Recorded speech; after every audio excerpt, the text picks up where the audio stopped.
the devil using the Bible, and if I can't, then unsubscribe and roast me in the comments. We're talking verses where God literally says, I create evil, where God kills every firstborn child in Egypt, commands genocide, demands slavery, accepts a literal burnt virgin sacrifice, and sends lying spirits to trick people. If God is supposed to be good, then why the hell does he act exactly like the devil? And that's just the beginning, because it gets so much worse. Today, I'm gonna do something that no church wants you to do. Actually read the Bible. And I don't mean the cherry-picked verses they spoon-feed you on Sunday mornings. I mean the raw, uncut, batshit crazy parts they hope that you never open to. And guess what? I'm not the first person to notice this. Some of the very first Christians read these same verses and said, yeah, this God, totally evil. The Gnostic Christians said he was a fake, a god of darkness just pretending to be the light. And Marcion, the guy who actually created the world's very first Christian Bible, said that he was an evil tyrant. And the Cathars, a medieval group of Christians, said he was literally the devil himself. And yeah, these weren't edgy atheists on Reddit, they were Christians. They read the scriptures and said, nope, that's Satan, and Jesus came from a higher God entirely. And for that, the church burned them alive and erased their books. But here's the thing, we don't even need their banned books to prove it, because it's all right there in the Bible. And today I'm going to show you the verses your pastor never wanted you to see. But guess what? This isn't just about dusty old scriptures. It's about you right now. Because if you've been lied to about who God is, have you been lied to about who you are? My name is Morg. I'm an ex-Christian, blowing the lid off hidden knowledge to wake the world the hell up. And today we're answering the question, what if the being at the center of the world's biggest religion is actually the world's biggest villain? And I'm gonna prove it to you verse by verse from the Bible itself. So keep track, and if you're sharp, and I know you are, you're gonna see the patterns before I even call them out. Ready? Here we go. Let's open with something that should absolutely nuke every Sunday school lesson you've ever heard. Isaiah 45:7 says, I form the light and create darkness. I make peace and create evil. I, the Lord, do all these things. All right, what the God creates evil? That's not Satan talking. That's not a mistranslation from an old manuscript. That's the Bible in black and white. And in case you thought that was just some crazy one-off, Lamentations 3:38 doubles down. Out of the mouth of the Most High proceedeth not evil and good. So the Bible itself admits it. The God people worship is the one creating the disasters, the pain, the chaos. He isn't just allowing evil. He's bragging that he makes it. So tell me, does that sound like God, or does that sound like the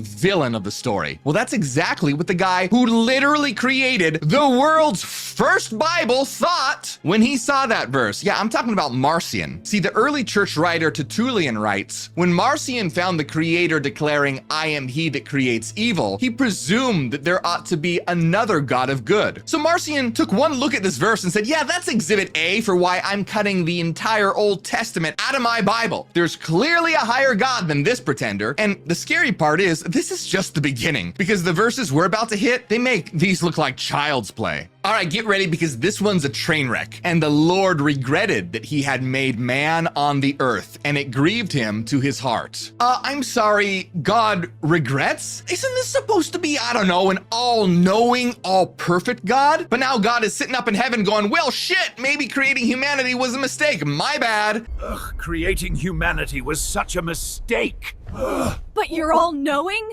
I know you're an idiot, Gary. But it doesn't stop there. Samuel 15:11 says, I regret that I have made Saul king because he has turned away from me and has not carried out my instructions. All right, hold the goddamn phone. God is clearly admitting that he f***s up on the regular, and that's pretty damning evidence that this might not be the all-knowing, all-perfect God of everything, don't you think? But if you thought that was bad, now this one is just embarrassing. In the Garden of Eden, after eating from the forbidden fruit, God literally can't find Adam. But the Lord God called to Adam and said to him, where are you? You're telling me this all-knowing God can't even win a game of fucking hide and seek? Imagine the almighty creator of the universe wandering around the garden like, hey, Adam, where'd you go, buddy? Adam? Ugh, I should have installed Find My iPhone on this guy. You are supposed to be all-knowing, bro. What is this, divine Marco Polo? If you're omniscient, you don't need to ask questions. If you're the Alpha and the Omega, you don't lose track of your own dude behind a bush. And if you're already thinking, this doesn't sound like God, you're already way ahead of most. See, the Gnostics saw these scriptures where God literally admits he makes mistakes and loses people like your grandma loses her car keys. And they said, are you kidding me? There's no way this guy can be God. In fact, one of their books called The Testimony of Truth calls him out on this exact point. It says, God said, Adam, where are you?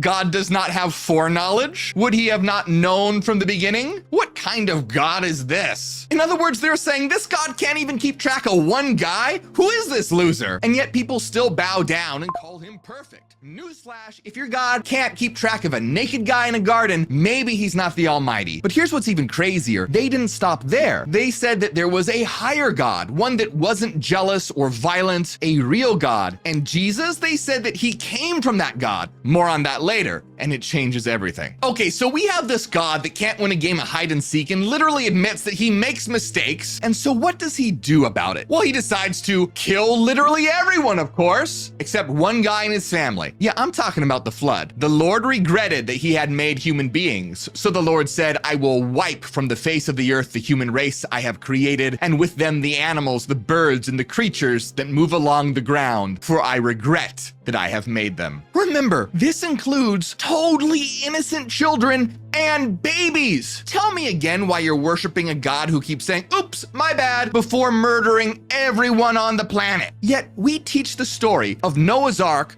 to kids as if genocide is some cute little bedtime story.